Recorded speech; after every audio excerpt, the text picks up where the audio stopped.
Baik, bismillahirrahmanirrahim. Assalamualaikum warahmatullahi wabarakatuh. Selamat datang kembali teman-teman di mata kuliah penginderaan jauh ke lautan pertemuan kelima. Hari ini kita akan membahas banyak sekali tentang resolusi, dari resolusi spasial, temporal, radiometrik, spektral, dan angular, serta keterkaitan resolusi tersebut, di mana materinya akan disampaikan oleh teman-teman kalian. Jadi jangan lupa untuk menyaksikan dan jangan lupa juga untuk memahami, kemudian nanti juga kita bisa memberi komentar pada bagian akhir. Kepada kelompok 1 kami persilakan. Assalamualaikum warahmatullahi wabarakatuh. Halo semuanya. Perkenalkan, nama saya Sari Wahyuni dan teman saya Margareta Tiafani. Kali ini saya akan membahas tentang resolusi citra satelit. Yang pertama, apa itu resolusi? Resolusi yaitu kemampuan sistem optik elektronik untuk membedakan informasi spasial atau yang sama atau spektra memiliki kesamaan. Nah, untuk resolusi ini memiliki 5 jenis resolusi. Yang pertama ada resolusi spasial, yang kedua temporal, yang ketiga radiometrik, yang keempat spektral, yang kelima angular. Nah, untuk kali ini saya akan membahas yaitu resolusi spasial. Nah, untuk resolusi spasial sendiri yaitu adalah ukuran objek terkecil yang masih dapat dibedakan dalam dan dikenali pada citra. Nah, untuk resolusi ini memiliki 3 tingkatan. Yang pertama tingkat citra satelit resolusi rendah, yang kedua citra satelit resolusi menengah, yang ketiga citra satelit resolusi tinggi. Yang untuk contoh citra satelit terendah ini memiliki ukuran resolusi yaitu lebih dari 30 km. Lebih dari 30 meter. Contohnya itu satelit MODIS yang memiliki jarak 250 meter sampai 1000 meter. Untuk yang kedua itu contohnya citra satelit Himawari. Citra satelit Himawari memiliki resolusi 0,5 km sampai dengan 2 km. Selanjutnya yang kedua itu citra satelit yang menengah, yang memiliki resolusi 4 meter sampai 30 meter. Contohnya itu adalah satelit Landsat yang memiliki resolusi yaitu 30 meter. Yang terakhir ada citra satelit resolusi tinggi. Contohnya itu citra Ikonos yang memiliki resolusi 0,82 meter. Sekian resolusi spasial. Terima kasih. Assalamualaikum warahmatullahi wabarakatuh. Nama saya Kolbu Naimi. Dan saya Yosefin Fau. Jadi kami akan menjelaskan tentang resolusi temporal. Apa itu resolusi temporal? Berdasarkan namanya, resolusi temporal atau tempo yang artinya waktu. Waktu untuk apa? Untuk merekam ulang. Jadi resolusi temporal adalah waktu yang dibutuhkan untuk merekam ulang suatu tempat atau lokasi yang sama. Resolusi temporal ini menggunakan satuan jam atau hari. Resolusi temporal biasanya dimanfaatkan untuk menganalisis perubahan penggunaan lahan atau memonitoring dalam hitungan waktu. Di resolusi temporal ini memiliki rentang resolusi. Yang pertama ada yang tinggi, itu kurang dari 24 jam sampai 3 hari. Dan yang sedang 4 sampai 16 hari, sedangkan yang rendah lebih dari 16 hari. Jadi semakin banyak hari yang diperlukan, semakin rendah resolusi temporalnya. Oke, baik. Selanjutnya saya akan menjelaskan contoh-contoh satelit yang menggunakan resolusi temporal. Yang pertama ada satelit Spot, dia menggunakan waktu sebanyak 26 hari. Yang kedua ada Ikonos sebanyak 3 hari. Yang ketiga Radarsat 6 hari. Yang keempat ada Landsat, ada generasi 1 18 hari dan generasi 2-nya 16 hari. Yang kelima ada QuickBird 1 sampai 3,5 hari. Di sini kita lihat ada contoh dari penggunaan satelit Landsat yang menggunakan resolusi temporal. Pada 4 Juni tahun 2004, dia mengambil resolusi di satu titik di lokasi A dan memiliki satu jalur, sehingga bertambahnya hari atau waktu yang digunakan akan kembali ke titik yang sama atau semula. Jadi di sini ada satelit Landsat yang menggunakan resolusi temporal selama pengulangannya 16 hari. Baik, sekian dari penjelasan kami. Assalamualaikum warahmatullahi wabarakatuh. Baiklah, di sini saya akan menjelaskan tentang resolusi radiometrik. Resolusi radiometrik adalah kemampuan sensor dalam mencatat respons spektral objek. Kemampuan sensor dikaitkan dengan kemampuan coding, di mana data yang kita dapatkan yaitu kita ekstrak dalam bentuk angka. Contoh angkanya yaitu 0 sampai 1 sama dengan 1 bit, 0 sampai 3 sama dengan 3 bit. Di mana contohnya itu 2 pangkat 4 sama dengan 16 tingkat. Itu artinya 4 ini adalah bitnya.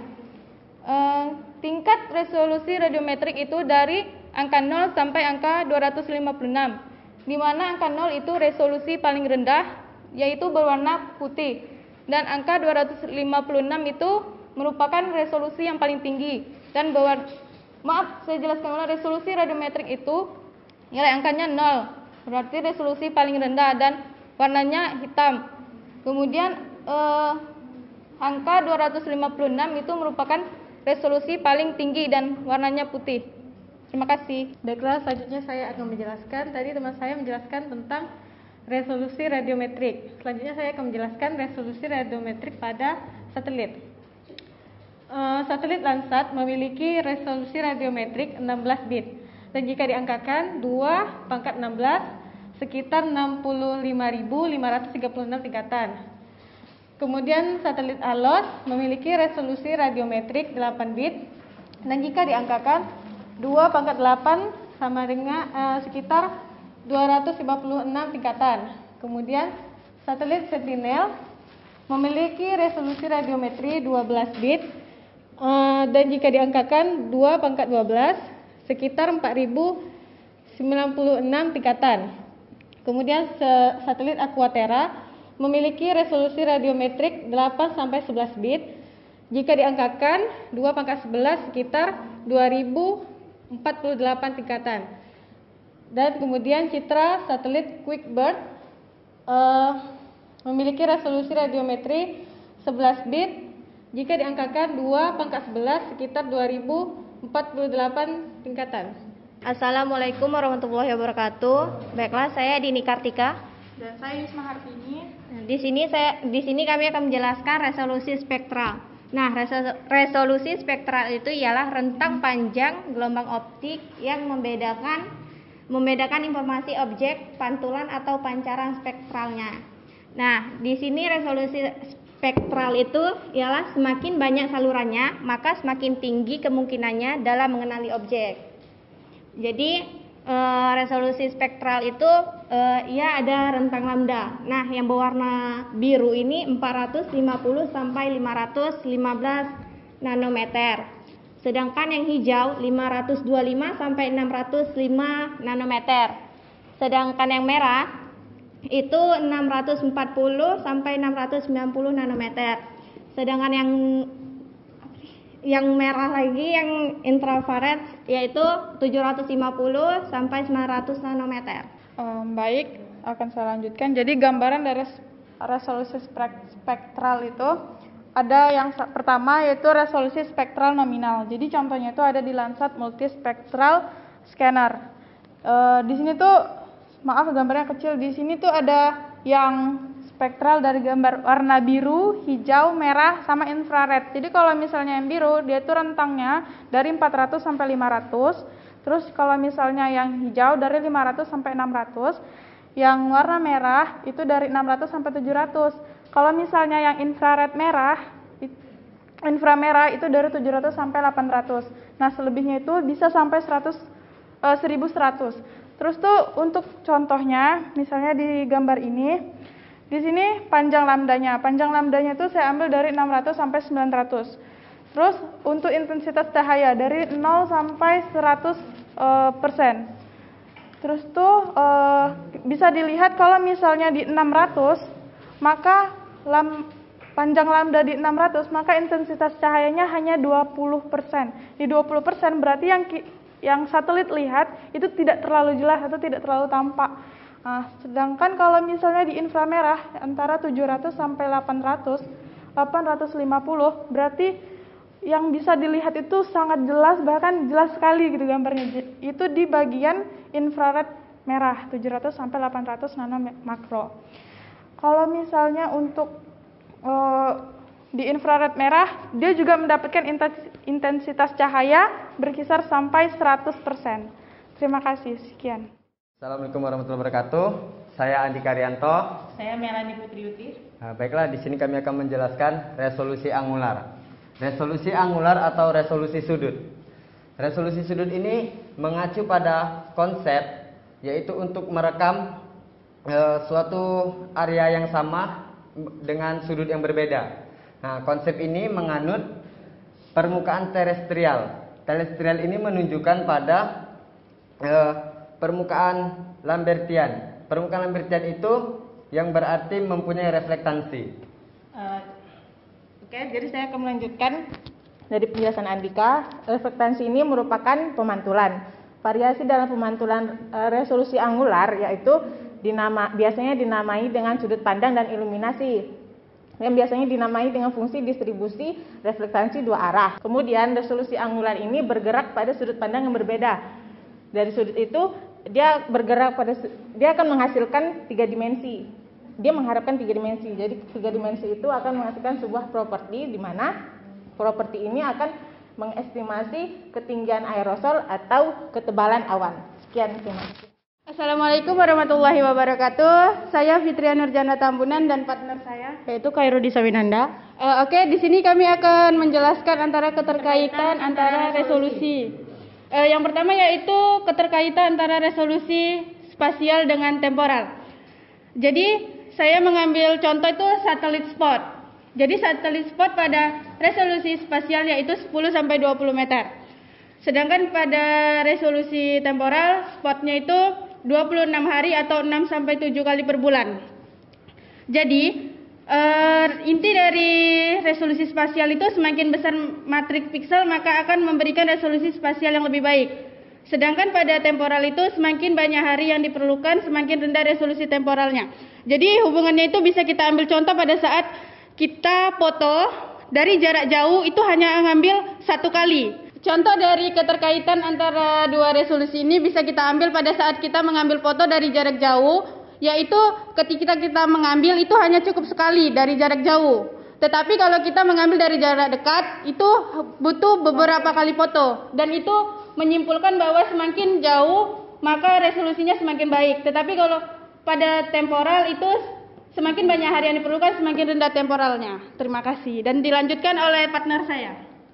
Baiklah, di sini saya akan melanjutkan keterkaitan antara resolusi radiometrik dan resolusi spektral.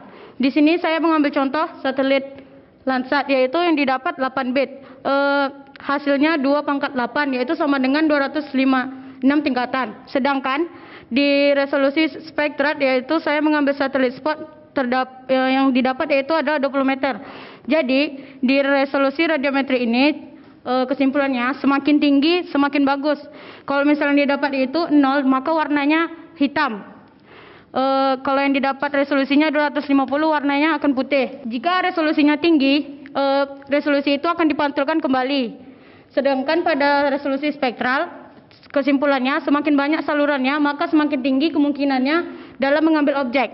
Contohnya, saya akan memberi contoh seperti kita menggunakan drone itu. Ketika kita mengambil dari jarak jauh, maka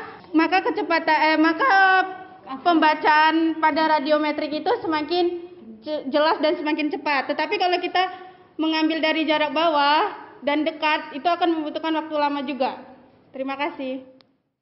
Baik, demikian teman-teman tadi sudah disampaikan oleh teman-teman kita semua dari resolusi spasial, temporal, radiometrik, spektral, angular hingga keterkaitannya. Jadi intinya adalah parameter-parameter resolusi ini menjadi suatu hal yang sangat penting untuk teman-teman ketahui, karena nanti pada saat teman-teman menggunakan citra satelitnya untuk aplikasi kelautan, teman-teman harus tahu resolusinya berapa agar kita mendapatkan citra satelit yang tepat. Bagi yang belum memahaminya silakan bertanya di kolom komentar. Dan sekian untuk pertemuan kali ini. Jangan lupa selalu menjaga protokol kesehatan dengan 3M, memakai masker, selalu mencuci tangan, dan kita selalu menjaga jarak. Terima kasih. Assalamualaikum warahmatullahi wabarakatuh.